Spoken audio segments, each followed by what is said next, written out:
Hello ढिंगलालो। कैसे हो सब लोग? बढ़िया। अब आज हम स्टार्ट कर रहे हैं 11th फिजिक्स के फर्स्ट चैप्टर से। बेसिकली इसको मैं चैप्टर नंबर 0 कंसीडर करता हूँ। यहाँ पर फिजिक्स पीडिया जो मेरी यूट्यूब चैनल है, इसके ऊपर हम 11th और 12th स्टैंडर्ड का पूरा फिजिक्स देखेंगे चैप्टर बाय चैप्टर। अभी जो मैं चैप्टर स्टार्ट करने जा रहा हूँ उसको हम वैसे चैप्टर नंबर 1 कंसीडर नहीं कर सकते, उसको हम चैप्टर 0 टैग करेंगे। चैप्टर 0 इसका क्या मतलब है? तो चैप्टर 0 जो है इसको मैं बोलता हूँ बेसिक मैथमेटिक्स। तो यहाँ बेटा चैप्टर नंबर 0, इसमें हम देखने वाले हैं बेसिक मैथमेटिक्स। तो क्या सर आप तो फिजिक्स के टीचर हो, तो यहाँ पर ये बेसिक मैथमेटिक्स का क्या काम रहेगा, क्या रोल रहेगा? एक सिंपल सी मैं बात बता दूं कि आप साइंस स्ट्रीम में आए हो तो ए ग्रुप या बी ग्रुप किसी के भी स्टूडेंट हो, फिजिक्स आपका कॉमन सब्जेक्ट है। विदाउट फिजिक्स आपकी साइंस स्ट्रीम निकल नहीं पाएगी। अब फिजिक्स में ए ग्रुप या बी ग्रुप कैलकुलेशन तो आएगी। इफ कोई बच्चा ए ग्रुप का है तो ऐसा सोचेगा कि सर मैं तो ए ग्रुप है, मैथ्स लिया है तो मुझे तो मैथ्स आएगा, तो फिजिक्स आराम से कर लूंगा। सही बात है, अच्छी भी बात है।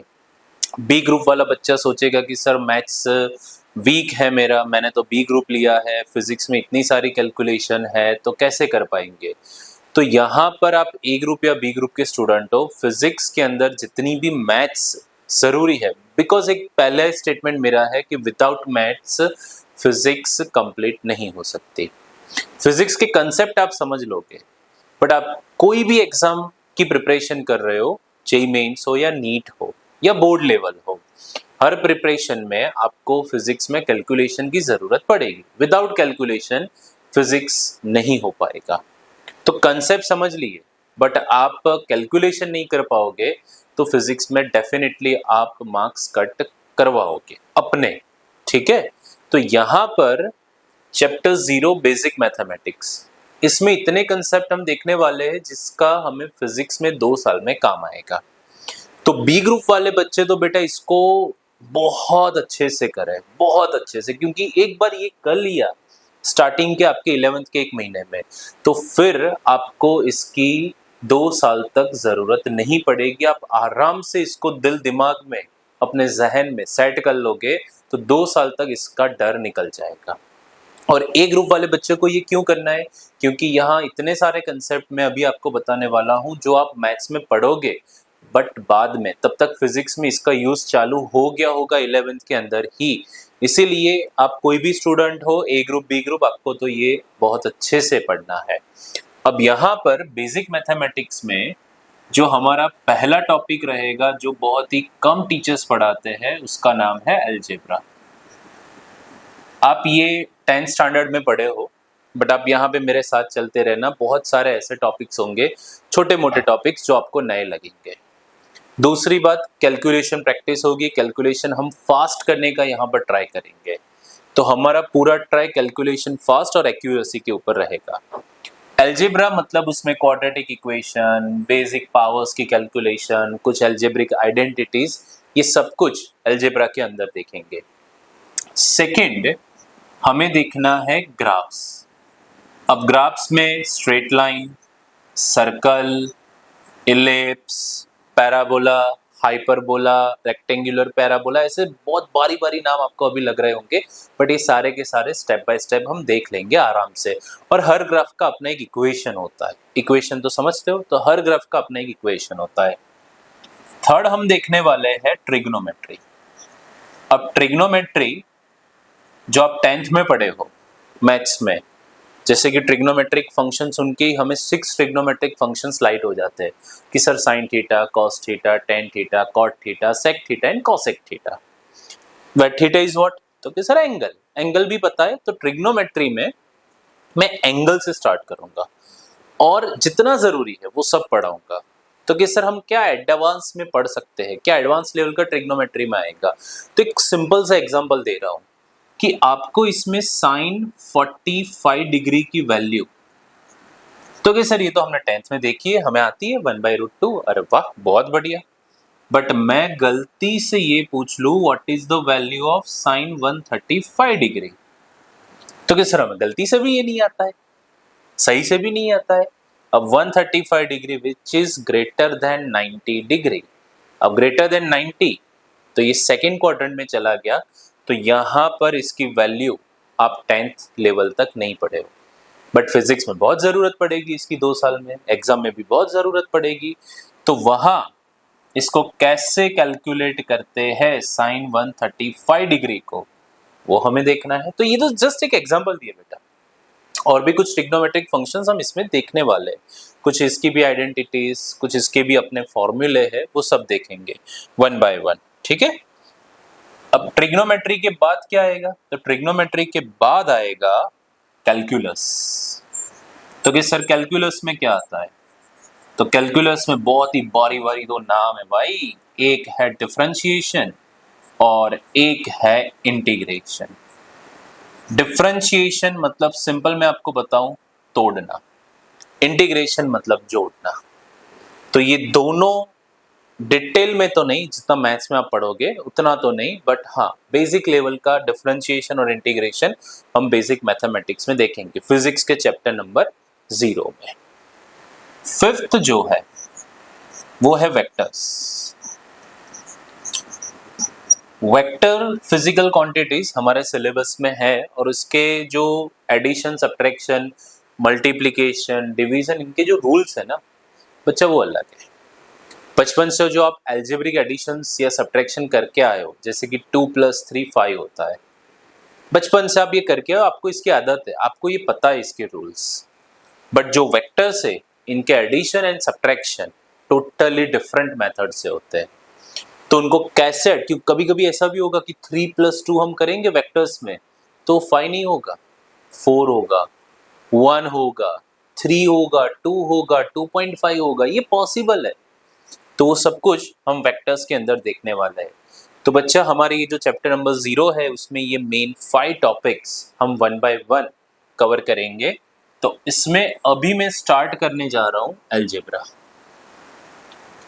एल्जेब्रिक फंक्शंस, एल्जेब्रा, उसके अंदर पावर के rules, quadratic equation, AP, GP, arithmetic progression, geometrical progressions, तो ये सब कुछ एल्जेब्रा के अंदर हम कंसीडर करेंगे।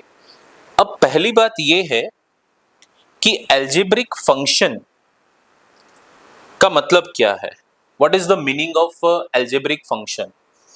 तो बेटा यहां पर कोई भी फंक्शन हो, एल्जेब्रिक हो, ट्रिग्नोमेट्रिक हो, लॉगरिदमिक हो, एक्सपोनेंशियल हो, ये सब धीरे धीरे फंक्शंस आपके लाइफ में आएंगे। तो यहां जैसे मैं बात कर रहा हूं, if y is equals to, मैंने लिखा है f(x), तो इसका क्या मतलब है, तो इसको हम रीड ऐसे करेंगे कि y is a function of x। क्या रीड करेंगे बच्चा, y is a function of x। तो कि सर इसका मतलब क्या हुआ, तो इसका मतलब ये हुआ कि y जो है बेटा वो टोटली x के ऊपर डिपेंडेंट है। x की वैल्यू बदल जाएगी तो y की वैल्यू उसके रिलेटेड, उसके रिस्पेक्टिव में चेंज हो जाएगी। तो मैं बता रहा हूं कि y is a function of x, मतलब y का x के बिना चलेगा नहीं। y को अपनी वैल्यू चेंज करनी है तो वो x को बोलेगा कि भाई तू अपनी वैल्यू चेंज कर, तो मेरी वैल्यू चेंज होगी, अदरवाइज मेरी वैल्यू चेंज होने वाली नहीं है। तो कि सर इसका एग्जांपल बताइए, जैसे कि y इज इक्वल्स टू, एक सिंपल सा इक्वेशन दे रहा हूं मैं, x + 4।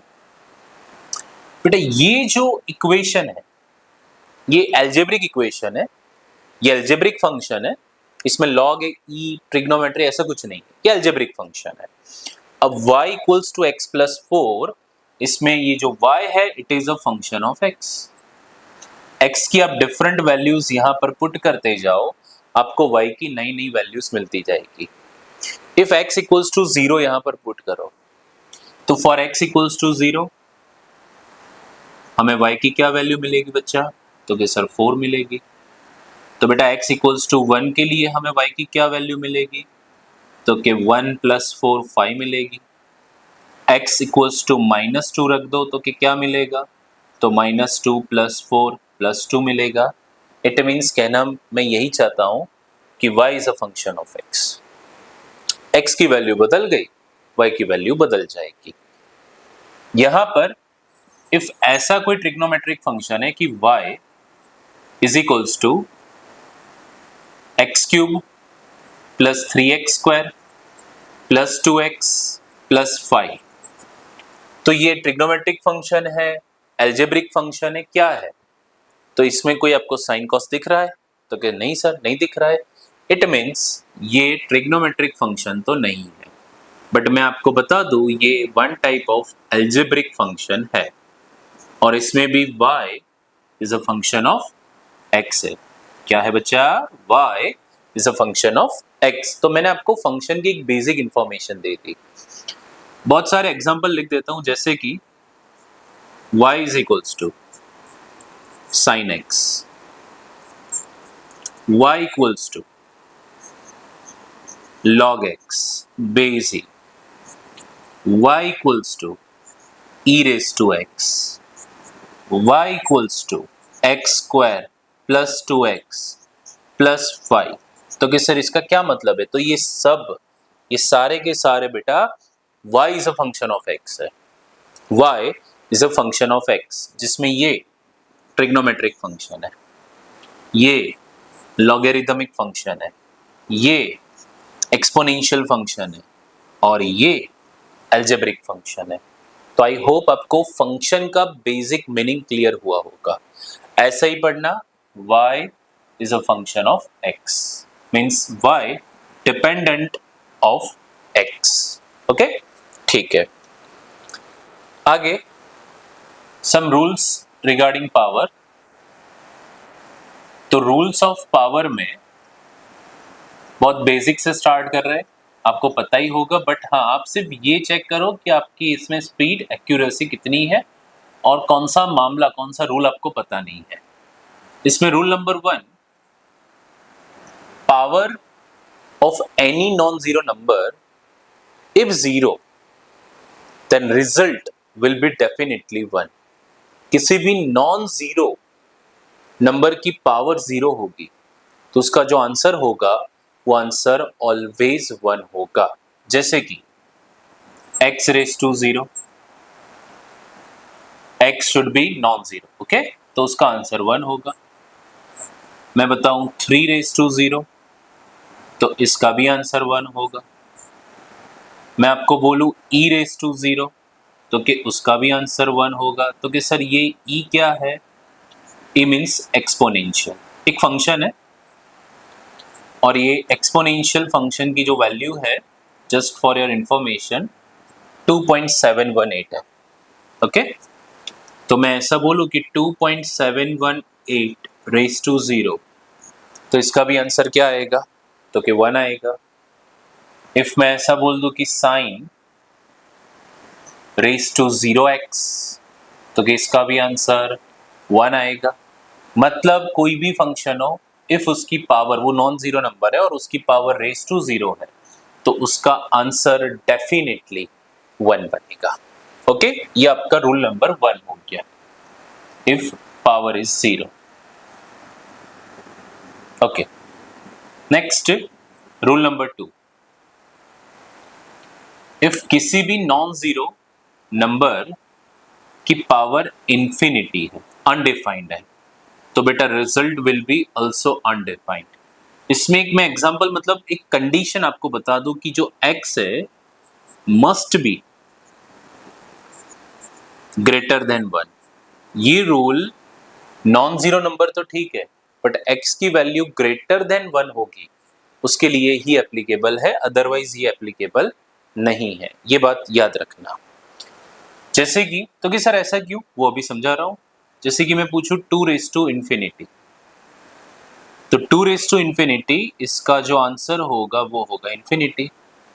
2 की इनफाइनाइट पावर, मतलब infinite times 2 into 2 into 2 into 2 आपको करना है, तो वो आंसर इनफाइनाइट ही होगा। आपसे कोई पूछे 4 रेस टू इनफाइनाइट, तो उसका आंसर भी इनफाइनाइट होगा। कोई आपसे पूछे 10 रेस टू इनफाइनाइट, तो उसका आंसर भी इनफाइनाइट होगा। अब इसके अंदर पावर पॉजिटिव नेगेटिव का भी मैं खेल आपको समझा दूं। जैसे कि मैंने लिखा है 1/x⁻n। अब ये x⁻n आप ऊपर ले जाओगे तो जो बेस होगा वो ऐसा ही रहेगा, x जो है वो बेस है वो ऐसा ही रहेगा। ऊपर ले जाओगे तो जो पावर है वो पावर -n हो जाएगी, प्लस है तो माइनस होगी। इफ नीचे 1/x⁻n है तो इसको ऊपर ले जाओगे तो x⁻n हो जाएगी। तो यहां पर इफ आपको क्वेश्चन ऐसा मैं पूछ लूं कि 1/2⁻∞ का आंसर क्या आएगा, 1/2⁻∞। तो इस रूल के हिसाब से ऊपर तो 1 और नीचे 2⁻∞, तो 2⁻∞, infinity, and 1 very large value. तो 1 इतनी बड़ी वैल्यू जो अनडिफाइंड है, तो उसका आंसर नियरली अबाउट 0.00000000 समथिंग होगा, तो हम इसको 0 कंसीडर करेंगे। तो इसमें याद क्या रखना है आपको, याद ये रखना है कि 1/∞, ऊपर 1 क्या, ऊपर बेटा 10 हो, ऊपर 50 हो, ऊपर 70 हो, कुछ भी हो, बट नीचे इनफाइनाइट है। तो याद ये रखना कि 1/∞ या समथिंग अपॉन इनफाइनाइट का आंसर ऑलवेज 0 होगा। ओके, याद रखने वाली बात ये है कि इसमें आपको एक ये रूल जो है वो ध्यान में रखना है, पॉजिटिव नेगेटिव पावर का। क्लियर? ओके, ठीक, आगे देखते हैं। चलो इसका आंसर बताना, 1/4⁻∞। तो पहले पावर नेगेटिव है, इसको ऊपर ले जाओ तो वो पॉजिटिव हो जाएगी। तो 1/4⁻∞ को आप लिख सकते हो 4⁻∞, और किसी की भी पावर ⁻∞, मतलब उसका आंसर भी अनडिफाइंड होगा। तो यहां याद रखने वाली बातें, एक ये रूल, किसी की भी पावर 0 मतलब उसका आंसर 1 होगा। दूसरी, किसी की भी पावर ⁻∞, तो उसका आंसर भी इंफिनिटी होगा, बट x शुड बी या x must be greater than 1।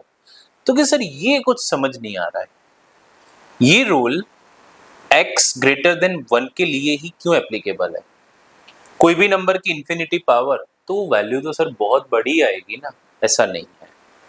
समझाता हूं, जैसे कि 0.2⁻∞, इफ आप सोच रहे हो कि इसका आंसर इंफिनिटी आएगा तो आप गलत हो। तो पहली चीज 0.2 जो है वो लेस देन 1 है। क्यों इंफिनिटी इसका आंसर नहीं आएगा, मैं आपको प्रूफ के साथ बताऊं। बेटा 0.2, तो इसको पहले मैं 2/10 लिख सकता हूं, 2/10⁻∞। अब 2/10 मीन्स 1/5 ⁻∞, 1⁻∞ डिवाइडेड बाय 5⁻∞। तो कि सर यहाँ कौन सा रूल आपने अप्लाई किया, तो यहाँ मैंने अप्लाई किया a/b⁻n, तो we can write a⁻n divided by b⁻n। ये रूल मैंने अप्लाई किया यहाँ पर। 1⁻∞, तो 1 की कोई भी पावर हो आंसर 1 होगा, जैसे 1⁻1 1, 1 स्क्वायर 1, 1 क्यूब 1, 1�5 1, तो 1⁻∞ 1, एंड 5⁻∞, तो इस रूल के हिसाब से इंफिनिटी, एंड 1/∞, और ये रहा 1/∞ 0। तो क्या हो गया बेटा इसका रिजल्ट देख, 0.2⁻∞ इक्वल्स टू वी गेट 0। तो मैंने बोला कि ये रूल, ये मतलब कौन सा, तो कि ये वाला rule, x must be greater than 1, एक से ज्यादा होगा x की वैल्यू तो ही एप्लीकेबल है, अदरवाइज एप्लीकेबल नहीं है, ये ध्यान में रखना। ओके, ठीक है। अब यहां पर फिर से एक बार इंपॉर्टेंट जो पॉइंट्स है वो मैं आपको बता दूं।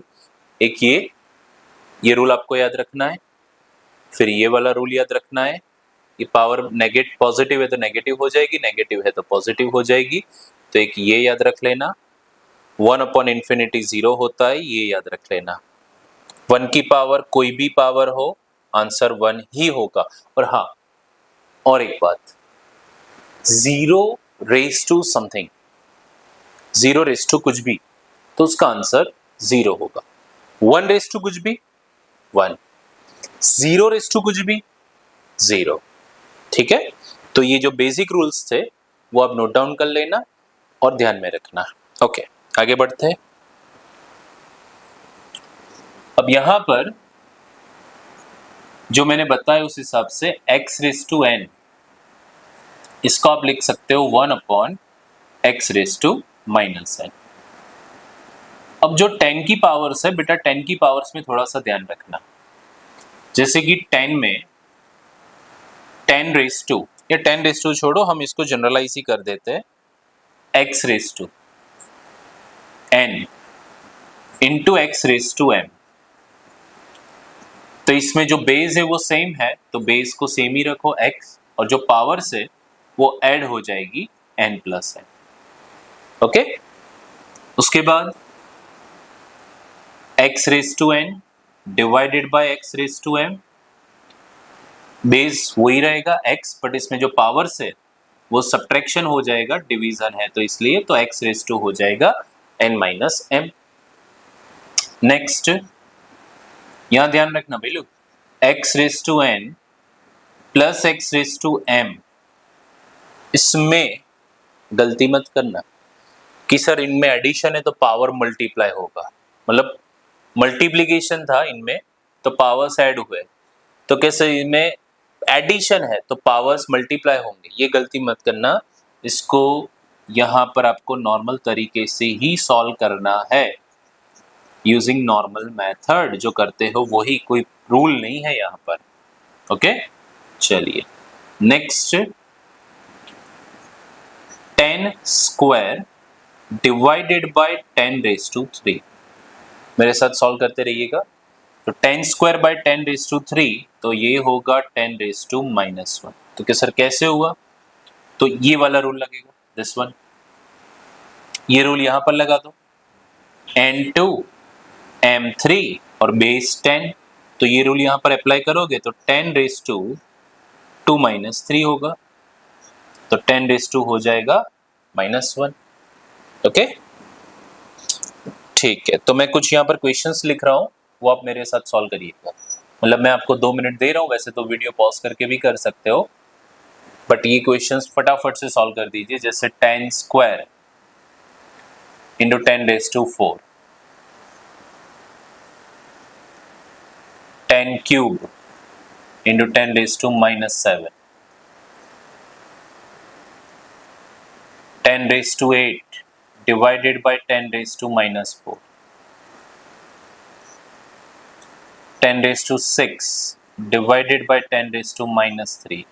बहुत बेसिक लेवल से उठा रहा हूं मैं आपको, 10⁻6 इंटू 10⁻⁻15 डिवाइडेड बाय 10⁻18।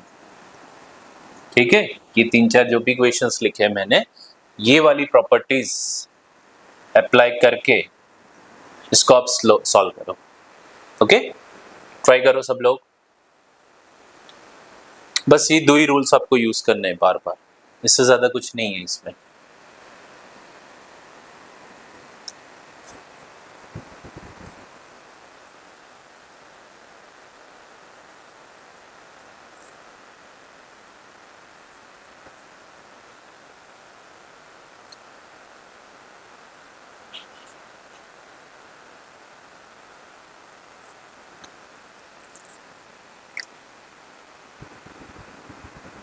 ओके बच्चा लोग, पहले का आंसर पावर्स ऐड हो जाएंगे, तो 4 + 2 10⁻6, इसमें भी ऐड ही होंगे बट ये माइनस है, तो 3 - 7 10⁻⁻4। इसमें ये -4 ऊपर ले जाओगे तो रूल के हिसाब से 10⁻8 -4, सो बेटा ये हो जाएगा 8 + 4 10⁻12। नीचे -3 ऊपर जाएगा तो 6, वही यही रूल, 6 माइनस -3 तो 6 + 3 10⁻⁹। यहां पर पहले ऊपर न्यूमरेटर के लिए ये वाली प्रॉपर्टी 6 - 15 10⁻⁹, नीचे तो 18 तो कि यस सर। अब ये वाली प्रॉपर्टी डिवीजन प्रॉपर्टी, सो 10⁻⁹ -18 तो 10⁻⁻27। सिंपल। तो ये याद रखना। सिर्फ आपके एक बेसिक इंफॉर्मेशन के लिए 10² + 10³ ये क्या होगा? तो यहां इनमें से एक भी प्रॉपर्टी एप्लीकेबल नहीं है, नॉर्मल मेथड देखा ना यहाँ पे मैंने। सो 10² 100, 10³ 1000, 1000 + 100 1100, तो ये आपका आंसर बनेगा।